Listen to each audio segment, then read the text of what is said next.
characters, and there's one that literally came out of nowhere. Bowser Jr., the secondary antagonist of the Mario series and the only child of Bowser and the apparent heir of the Dark Land. Now this little guy came out of nowhere, but he still has an interesting story filled with secrets. So today we're going to take a look at how this little guy changed throughout the Mario series in terms of design, gameplay, story, and use.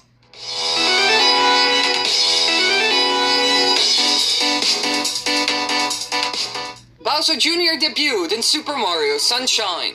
In it, Bowser Jr. uses a magic paintbrush invented by Professor Egat and a special handkerchief to transform into a translucent blue doppelganger of Mario, Shadow Mario, who vandalizes Isle Delfino, tricking the native people into believing that Mario himself is to blame.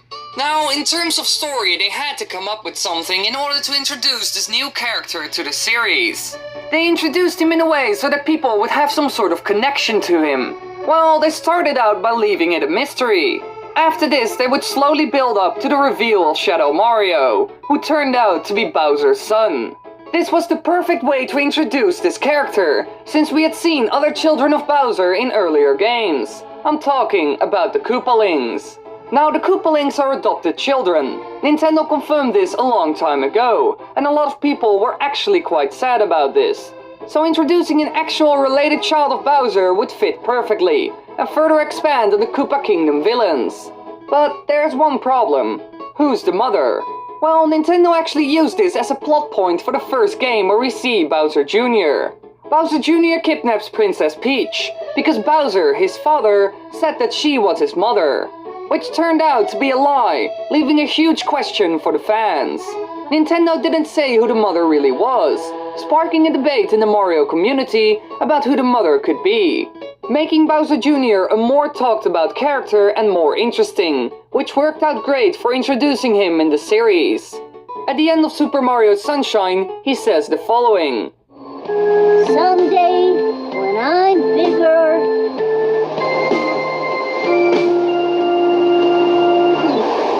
I wanna fight that Mario again." Bowser, seeing so much of himself in his son, smiles. Together the two plot their next plan to defeat Mario and capture Princess Peach, after relaxing for a certain amount of time. So they even left an open ending implying that Bowser Jr. would make a return. In terms of personality, he's a lot like his father, and also idolizes his father and strives to be like him. As the heir to the throne, Bowser Jr. is a naturally high-ranking member of the Koopa Troop, being some sort of general of the Koopa Troop and leader of the Koopalings. He can be summed up as a bold, energetic troublemaker of only 4 years old. Now, Bowser Jr. returned in 2006 in New Super Mario Bros.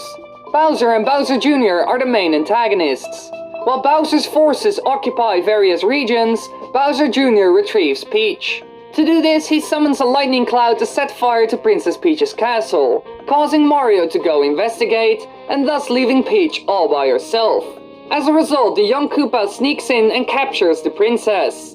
So this is the first game where we battle the real Bowser Jr. and not Shadow Mario. Bowser Jr. acts a lot like Boom Boom from Super Mario Bros. 3, as he is the sole mid-boss of the game's various worlds. Like Boom Boom, Bowser Jr. can be defeated with 3 jumps to the head. Now Bowser Jr. is used as the boss for every tower, so they created different attack patterns for him so that he wouldn't get boring to fight after a while. If his bandana is hanging loose, Bowser Jr. jumps and charges at Mario, occasionally jumping high in the air and can be defeated by simple jump attacks. So this is the fast and simple version of Bowser Jr., and we see this one in the first couple of worlds in the game. This version is probably used to introduce people to the game and get into it. If he wears the bandana over his mouth, Bowser Jr. throws Koopa shells at Mario and ducks into his shell whenever Mario comes near, preventing jump attacks from working. In this form, Mario has to hit Bowser Jr. with a Koopa shell before he can be jumped on. So they made a very easy version of the fight in the beginning and a more difficult one later on in the game, so that people got time to practice and get used to the game's mechanics. Now, there was also something else that happened in this game that was very interesting. As such, Bowser in a sense perishes and becomes a dry bones-like monster called Dry Bowser. Bowser Jr. eventually revives his father by throwing him into a pot filled with some form of magic potion, restoring the King Koopa to his former self. However, Bowser is larger than before and more powerful. Could it be that Bowser Jr. made this potion himself? Kamek isn't seen in this game, so it could be possible. And if this is true, then Bowser Jr. has more magical skills than we all thought. Well, he did summon a cloud at the beginning of the game, so he certainly has magical powers. But in the end, Mario wins, and we see Bowser Jr. again in Super Mario Galaxy. Now, in this game not a lot changed. The only thing that was added is the fact that he has his own airship. He uses this to fight Mario, and this makes for an interesting and fun boss fight.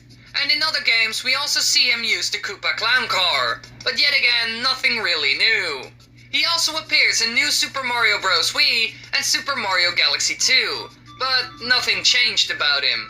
But what did started to happen is that Bowser Jr. started to appear in spin-off games.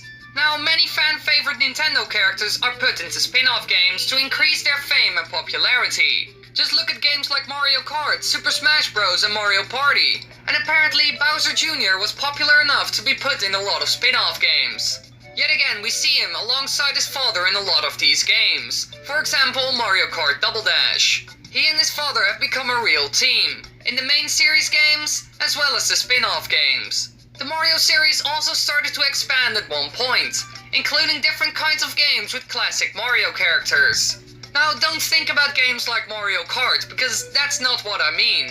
I'm talking about the Paper Mario and Mario and Luigi series. These games had a completely different combat system than the Super Mario games. They made use of the turn-based combat system. Bowser Jr. got a paper form, which you see in Paper Mario games, and got different turn-based attacks. Besides this, these games heavily focused on the story, so Bowser Jr.'s personality started to develop in a lot of these games and other spin-off games. For example, he seems fascinated by big, dangerous machines such as robots and mechanized vehicles, which he often uses to fight Mario. We also saw this in a couple of main series games, like Super Mario Galaxy and Super Mario Sunshine. Or the fact that he's quite fearless when attacking his father's enemies. In particular, he seems to have little to no fear of heights, as he himself states in Mario & Luigi Paper Jam, and enjoys doing dangerous stunts on his airborne vehicles like standing on the edge. So Bowser Jr. changed a lot throughout the Mario games, and mostly grew in terms of personality, and so he became the one and only Son of Bowser.